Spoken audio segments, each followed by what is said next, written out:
ఇప్పుడు మీరు కూడా అమరావతి రాజధానికి శంకుస్థాపన చేసి కొంచెం మేము ముందుకు తీసుకెళ్ళిన తర్వాత వైసీపీ ప్రభుత్వం వచ్చిన తర్వాత ఒక్క ఇటుక కూడా పేర్చలేదు అంటున్నారు. ఎందుకు పేర్చలేకపోయారు మీరు?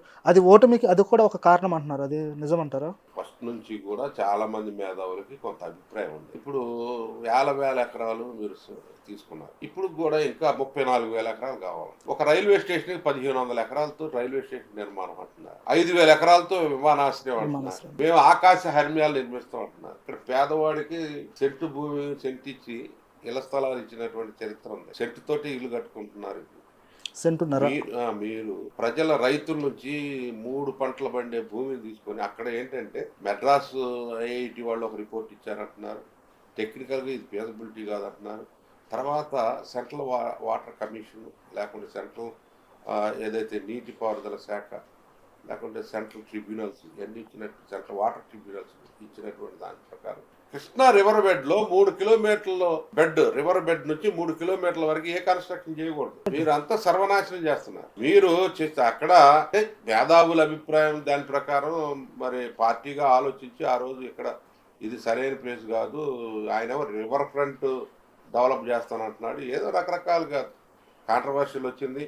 తర్వాత ఆర్థిక పరిస్థితి బాగలేదు, అప్పులు చేసి ఉన్నటువంటిది, వడ్డీలు చెల్లించడానికి చాలా ఇబ్బంది పడుతున్నటువంటి పరిస్థితుల్లో సంక్షేమ కార్యక్రమాలు కూడా అమలు చేయాలి కాబట్టి తర్వాత నెక్స్ట్ తక్కువ ప్రయారిటీగా పెట్టుకుని ఉండొచ్చు.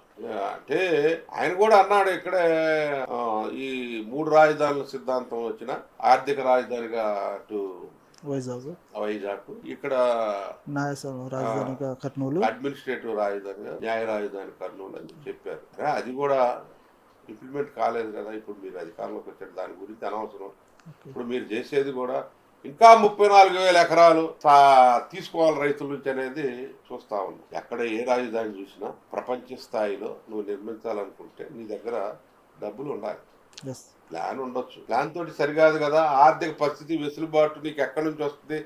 ఇప్పుడు ఇప్పటికే ఎన్ని లక్షల కోట్లు 8 లక్షల కోట్లు అప్పు ఉందా? దీనికి ఇంట్రెస్ట్లు చెల్లించాలా? ఇంకా ఇప్పుడు కూడా ప్రతి వారం నీకు డబ్బులు తెచ్చుకునే పరిస్థితి ఉంది. అప్పులు ప్రతి ఒక్కటి మంచినీళ్లు దాగే దాన్ని కూడా కార్పొరేషన్ ఒకటి చేసి దాని మీద కూడా అప్పు తీసుకుంటున్నారు. మున్సిపాలిటీలు కార్పొరేషన్లు ఇవన్నీ కూడా డ్రింకింగ్ వాటర్ అప్పులు వైఎస్ఆర్ కోట్లు అప్పు అప్పులు అనేది సహజంగా వైఎస్ఆర్ ప్రభుత్వం వచ్చినా టీడీపీ ప్రభుత్వం వచ్చినా లేకపోతే కాంగ్రెస్ ప్రభుత్వం వచ్చినా సహజంగా చేస్తూ ఉంటారు. కంపారిటివ్ గా జగన్మోహన్ రెడ్డి చేసినటువంటి అప్పులన్నీ మీరు అప్పుడు 14 లక్షల అప్పులని ఆ పేపర్లు అనేది చాలా అస్తవ్యస్తంగా అసెంబ్లీలో చెప్పాడు. ఇప్పుడు మా మిత్రుడు పయ్యావుల కేశవ్ చెప్పారు, వాస్తవాలు చెప్పారు.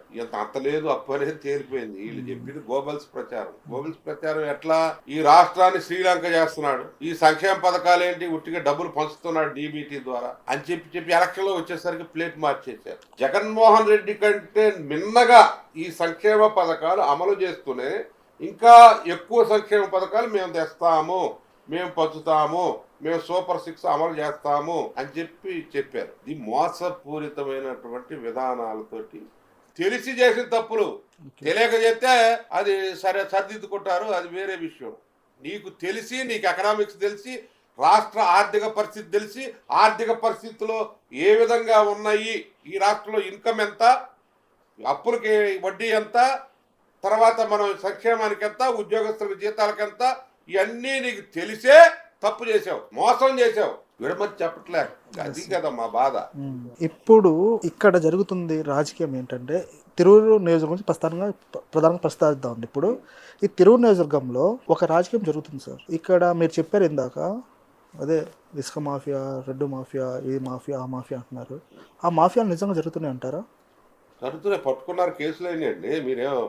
మీరు మామూలుగా పేపర్లో చూడండి. నేను ఎక్కడ నేరు కాదు ఆరోపణలు చేసేది.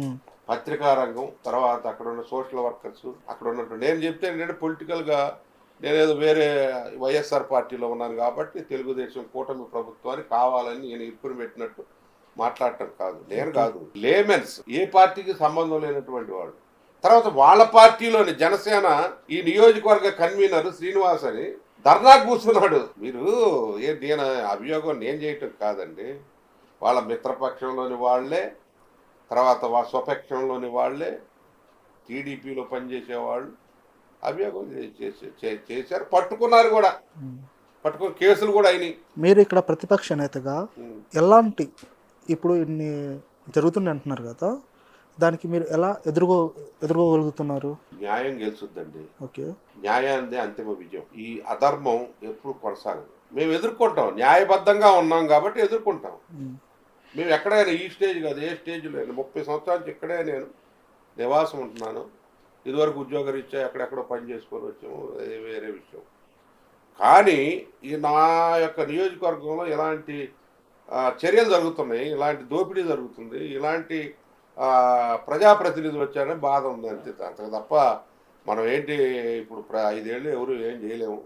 ప్రజలు తీర్పు ఇచ్చారు, తీర్పుకి శిరసావహించాలి. మీరు ఇప్పుడు ఇక్కడ ప్రతిపక్ష నేతగా ఉన్నప్పుడు మీరు ఇక్కడ జరుగుతున్న తోపుళ్ళ గురించి కానీ వాటి గురించి మీరు ఎదురు మాట్లాడాలి కదా, మీరు ఎందుకు మాట్లాడలేకపోతున్నారు? ఎందుకు వాళ్ళు చేసేది నిజాలు అంటున్నారు. వాళ్ళు మేము ఎలాంటి తప్పు చేయట్లేదు, మేము అభివృద్ధి మీదే మా దృష్టి మొత్తం.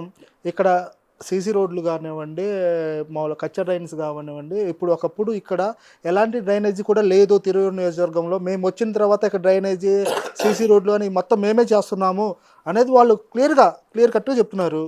తిరువూరులో ఈ రోడ్లన్నిటిలో ఓకే. స్వామిదాసు మార్కు నేను ఎస్సీ కాంపోనెంట్ నుంచి, తర్వాత మున్సిపల్ అడ్మినిస్ట్రేషన్ నుంచి ఎప్పుడు నా కరస్పాండెన్స్, నా లెటర్స్ అలా ఇక రోడ్ల మీదకి వెళ్ళండి. ఈ రోడ్డు ఎవరు వేసారు అంటే ఎవరు హయాంలో జరిగింది. ఈ రోడ్లు వేసింది నేను. Next plan under ground drainage ఒకవేళ కేంద్ర ప్రభుత్వం వస్తే మేము చేద్దామని నేను కేసీఆర్ అని చాలా అమృత్లో దీనిలో ట్రై చేద్దాం, ఢిల్లీలో కూర్చొని వాళ్ళకైతే చిన్న మేకర్ అమౌంట్, చాలా చిన్నదనమాట. ఈ ఎమ్మెల్యేకి ఉండాలా, చేయాలనే పట్టుదల ఉండాలా ఉంటే అయిపోతుంది.